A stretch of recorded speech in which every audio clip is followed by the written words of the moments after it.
o período abolicionista brasileiro. Esse período foi marcado principalmente pelas tentativas de acabar com a escravidão e proibir finalmente o tráfico e a venda de escravos no país. Muitas pessoas se lembram apenas desse período com referências à Lei Áurea assinada pela Princesa Isabel em 1888, mas o abolicionismo vai muito além disso. Ele foi marcado por constantes tentativas dos escravos de fazerem resistência, como, por exemplo, o Zumbi dos Palmares, com suas revoltas e seus quilombos para proteger e tentar acabar de uma certa forma com a escravidão. E também tivemos muitas leis antes da Lei Áurea, como por exemplo a Lei Eusébio de Queiroz, que decretou proibida o tráfico marinho de escravos, ou seja, as pessoas só poderiam comercializar os escravos que já tivessem no país, como uma forma de dificultar ainda mais essa escravidão. Não contente só com essa lei, criaram também a lei do ventre livre, que significaria que todos os filhos nascidos de escravos a partir do decreto da lei seriam considerados livres.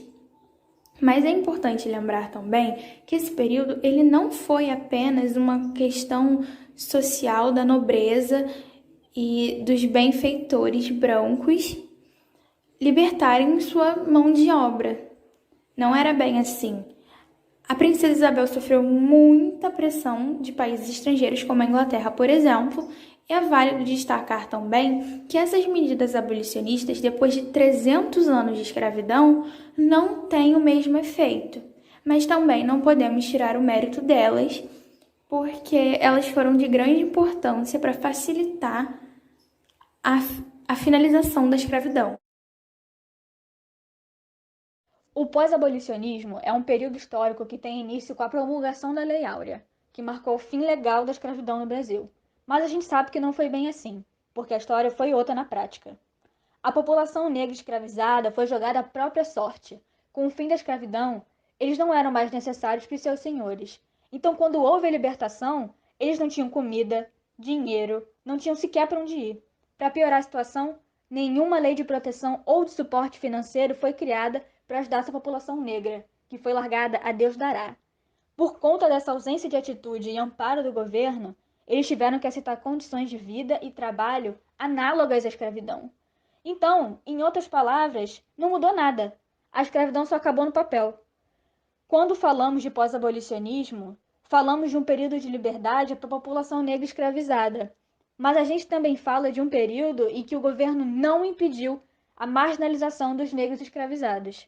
Os 300 anos de escravidão deixaram sequelas imensas na população brasileira atual e são a causa direta da nossa enorme desigualdade social.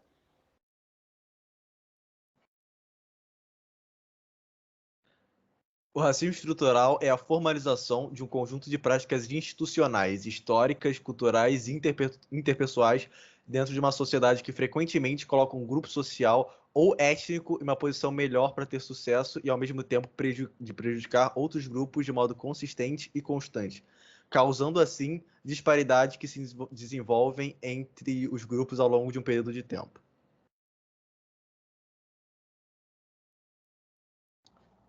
Racismo institucional é qualquer sistema de desigualdade que se baseia em raça que pode ocorrer em instituições como órgãos públicos governamentais, corporações empresariais, privadas e universidades, sendo elas públicas ou particulares. O maior problema do racismo institucional é que ele ocorre tão frequentemente no nosso dia a dia que muitas vezes nem percebemos. E ele ocorre quando alguém recebe um tratamento diferente por ser negro em uma empresa. E esse é um caso de racismo institucional. Também quando alguém tem privilégios, mesmo que indiretamente, por ser branco, é um caso de racismo institucional.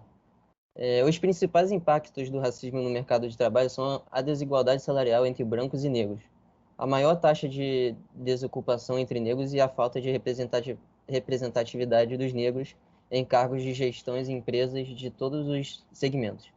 Todos esses casos, infelizmente, acabam ocorrendo mesmo que a pessoa negra seja mais apta ao emprego do que qualquer outra pessoa branca. Agora eu vou falar um pouco sobre racismo religioso. O racismo religioso ou intolerância religiosa contra religiões de matriz africana, enfim, é fruto de um racismo cultural que está presente desde o nosso período colonial, por causa da escravidão. Ao longo do tempo, criou um estereótipo muito forte com essas religiões. Você vê várias vezes pessoal chamando algumas das oferendas de macumba, chamando de bruxaria, sendo que macumba sequer é um termo pejorativo no seu conceito inicial, é um instrumento de percussão de origem africana. Aí o pessoal começou a tratar como se fosse algo ruim.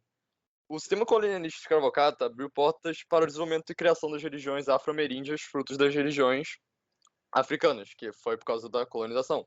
Durante o período que se perpetuou a escravidão no Brasil, foram criadas diversas estratégias pelos colonizadores para evitar a propagação desses costumes e dessas crenças.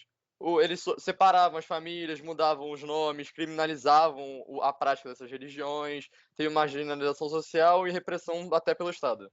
Muitos consideram como religião essas crenças pelo fato de elas não possuírem um livro ou um Deus único, além de um texto base.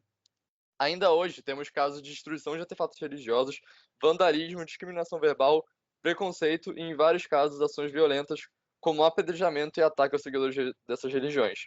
O ataque no dia 21 de janeiro, que hoje em dia é celebrado como Dia Nacional do Combate à Intolerância Religiosa, de 2000, ao terreiro de Yaoloxirá, mãe Guilda de Ogum, que foi vítima de um infarto ao ver o seu terreiro atacado e seus seguidores agredidos.